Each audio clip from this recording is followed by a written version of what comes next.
Do you agree with this statement? The vast majority of investment mistakes are not mistakes of the intellect. They are mistakes below the neck. They are emotional mistakes. What do you think? The vast majority of mistakes are emotional mistakes, not intellectual mistakes.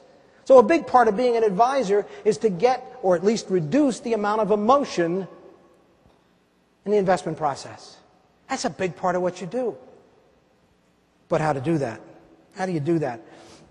You got to narrow it down. I started as an analyst, so one of the reasons I love coming to Vest is because all of you have a numbers background first before you got into being an advisor, being a salesperson. And that was the story of my career. And I drove myself crazy. I was working on Wall Street, and I'm looking for the answer.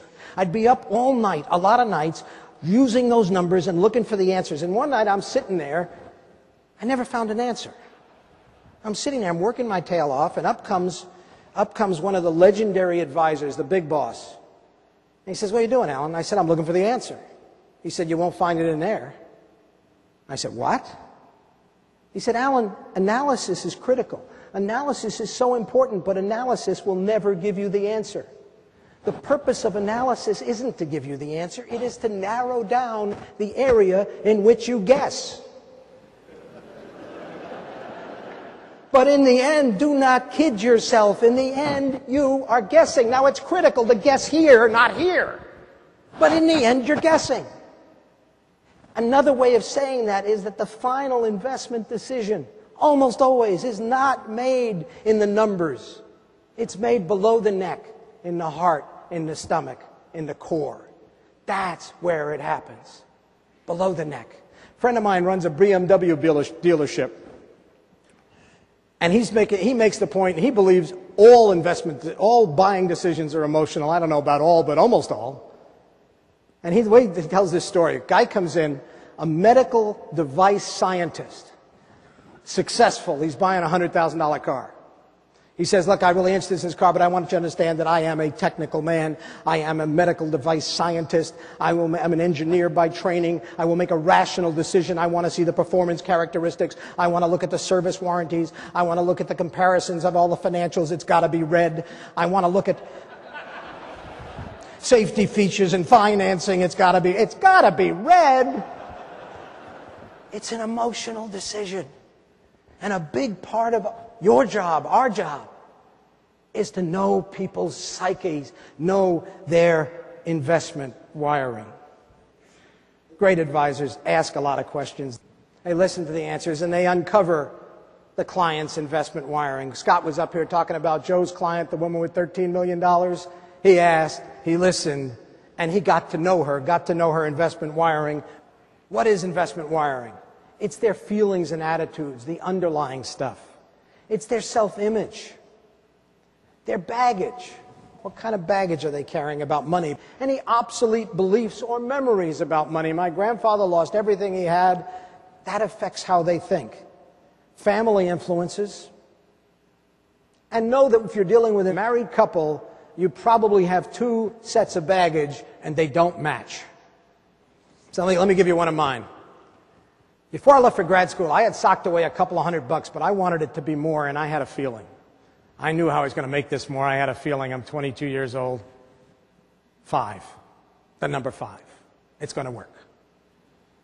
There was a racetrack nearby. I'd never been to it, but I went for the first time. I was careful. You've got to be careful about these things. I waited. I only bet on it, number 5 times out of 9 races. 9 races, I bet on it 5 times. It won 4 times. It never won one. I bet on it. Now, if you're my advisor, you need to know that story, because that affects my attitude about a lot of things about investing. How are you going to get that story out of me? How are you going to get to talk to people at the level where you can get that story out of them? Jonas Salk. Jonas Salk is the man who discovered the polio vaccine, saved an enormous number of lives. He said that people do not understand what the moment of discovery is. The moment of discovery is not the moment of discovery.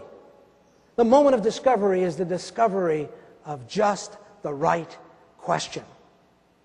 And so the moment of discovery for you, I think, as Joe found out apparently in that case with the woman with $13 million, is finding the right question or questions to ask. In my little book, we have 180 questions, but it's really not about those questions. It's about priming your pump. So you start to think about questions and come up with your own questions, particularly for those clients. Let's look at a few questions. The first one is pretty obvious. May I ask you some questions? Don't leave it out. It's polite. What worries you? What concerns you? Do not ask a man my age what keeps him up at night. You don't want to know. Ask him what concerns him. The next one's a little odd. You get a new client, and you look at him and say, Bob and Jane, who do you want my client to be? And if they say anything other than, because it's a nonsensical question, they're going to say something like, what do you mean? We're the only ones in the room. Oh, no, there's a lot more people in the room than Bob and Jane. There's Bob and Jane now. But then there's Bob and Jane in 20 years when they retire, or 25 or 30. And then there's Bob and Jane's children. And then there's Bob and Jane's charities and whatever else Bob and Jane care about. I want you to tell me who you want my primary client to be. Who you want me to advocate for. Is it you now? Is it you in 10 years? Is it you when you retire in 25 years? Who do you want me to be the advocate for? So let's assume Bob and Jane say, well, it's us in 25 years when we retire. Great. And 2 years later, they don't fund their pension plan, and you find out they put in a new kitchen and bought a Porsche. And instead of being a whiny, chiding financial advisor saying you didn't fund your pension plan, you now have license that they gave you to say to them, what's going on? You're hurting my client. You are hurting my client. What do you mean? My client is you. You told me in now 23 years. And what you just did hurt my client. We have to talk. Now, they can always change who they want the client to be. But as long as this is the client, you are an advocate for that client. Ask your clients, who do you want my client to be? Who do you want me to advocate for?